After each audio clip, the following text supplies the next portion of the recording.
আমি যে এখানে প্রিজাইডিং অফিসার যারা ভোটের দায়িত্বে রয়েছেন তাদের সঙ্গে কথা বলেছি। তারা কিছুক্ষণ আগে যেটা জানিয়েছেন প্রায় 35 থেকে 40% ভোট কাস্ট হয়েছে। যদিও এখানে শুধু একটি হলের ভোটাররাই ভোট দিচ্ছেন, অর্থাৎ শামসুন নাহার হলের নারী শিক্ষার্থী যারা রয়েছেন তারা এখানে ভোট দিচ্ছেন। এই যে কেন্দ্রটি রয়েছে এখানে প্রায় 4096টি ভোট রয়েছে। তো সকাল থেকে যেহেতু 8টা থেকে ভোট যেহেতু শুরু হয়েছে, নারী শিক্ষার্থী যারা রয়েছেন তারা এখানে এসেছেন। তো এখন বাইরে যারা অবস্থান করছেন তারা বলা যায় ভোট দিয়ে ফেলেছেন। তারা বিশেষ করে আজকে যেহেতু একটু গরম পড়ছে, এই গরমের কারণে এই গাছের ছায়া নিচে অনেকে অবস্থান করছেন, দাঁড়িয়ে আছেন। পাশাপাশি আমি যদি ভোটের বিষয়টা বলি, আজকে এখন পর্যন্ত ভোটের পরিবেশ ঠিকঠাক। এখন সামান্য কিছু বিচ্ছিন্ন কিছু অভিযোগ রয়েছে, এছাড়া এখন পর্যন্ত ভোটের পরিবেশ সুন্দর, শান্তিপূর্ণ, নির্বিঘ্নে ভোটাররা ভোট দিচ্ছেন।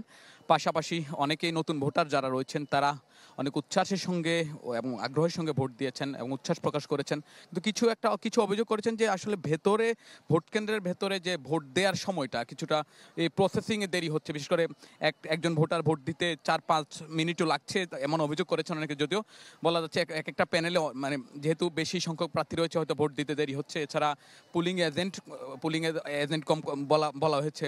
আবার কিছু প্রার্থী এখানে কিছুক্ষণ আগে ছাত্রদলের ভিপি প্রার্থী এসেছিলেন এবং ছাত্র শিবিরের জিএস প্রার্থী ফরহাদ এখানে এসেছিলেন।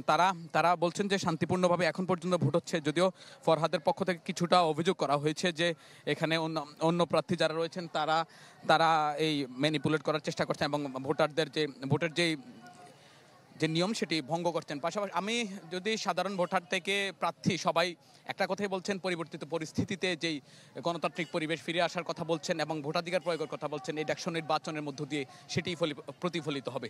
আপনার প্রিয় কাপড়ের যত্নে এলো এনজাইম সমৃদ্ধ Arik silver wash detergent powder 500 গ্রাম মাত্র 70 টাকা। প্রিমার্ক। কার্জন হলে উৎসব মুখর পরিবেশে ভোটাররা ভোটাধিকার প্রয়োগ করছেন। কার্জন হলে মূলত 4টি হলের ভোটাররা তারা ভোটাধিকার প্রয়োগ করছেন। এর মধ্যে রয়েছে ডক্টর মোহাম্মদ শহীদুল্লাহ হল, ফজলুল হক হল, একই সাথে অমর একুশে হল এবং আরেকটি রয়েছে সুফিয়া কামাল হল।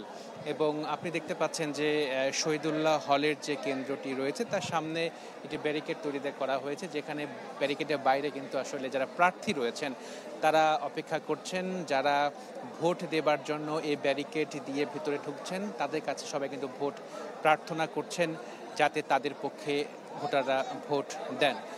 তো এই শহীদুল্লাহ হলে যেখানে মোট ভোটার রয়েছেন 2007 জন, এখন পর্যন্ত আমরা যতটুকু তথ্য পেয়েছি যে 1000-এর বেশি ভোট অলরেডি কাস্ট করা হয়েছে। এছাড়া ফজলুল হক হল, সেখানেও ভোটার রয়েছে 1900-র উপরে, সেখানেও প্রায় 800 থেকে 900 ভোট কাস্ট হয়েছে।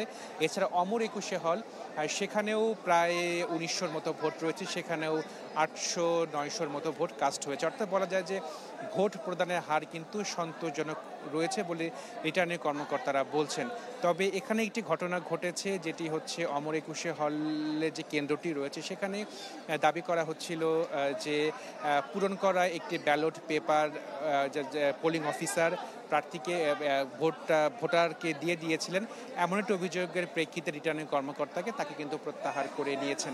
এই ঘটনা বাদে কার্জন হলে ভোটের পরিবেশ একেবারে সুশৃঙ্খল এবং উৎসবমুখর পরিবেশ বিরাজ করছে। এখানে অনেকেই কিন্তু আসলে প্রথমবারের মতো ভোট দিচ্ছেন এবং এই প্রথমবারের মতো ভোট দিয়ে তারা উচ্ছ্বাস প্রকাশ করছেন এবং তারা বলছেন যে এই যে পরিবেশটা বিরাজ করছে, এই পরিবেশটা যাতে ফেব্রুয়ারিতে যে জাতীয় নির্বাচন হবে সে নির্বাচনেও যেন এরকম একটি সৌহার্দ্যপূর্ণ পরিবেশ থাকে, সুশৃঙ্খল পরিবেশ থাকে, ভোটাররা যাতে নির্বিঘ্নে তাদের ভোট পছন্দের প্রার্থীকে ভোট দিতে পারেন।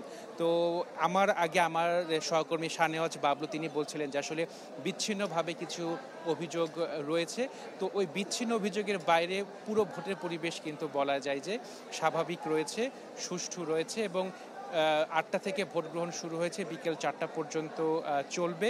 এরপরে মূলত ফলাফল ঘোষণা হবে এবং সেই ফলাফল ঘোষণার যে প্রক্রিয়াটি, সেই প্রক্রিয়াটি কিন্তু লাইভ সম্প্রচার করা হবে, যাতে ফলাফল ঘোষণাকে কেন্দ্র করে কোনো রকমের অভিযোগ যাতে উত্থাপিত না হয়। তো শাহনাজ, বলা যায় যে উৎসবমুখর পরিবেশে ঢাকা বিশ্ববিদ্যালয়ের কেন্দ্রীয় ছাত্র সংসদের যে ভোট গ্রহণ চলছে সেখানে ভোটাররাও অংশ নিয়েছেন এবং 2019 সালের পরে এই ডাকসু নির্বাচনটি 2025 সালে হচ্ছে।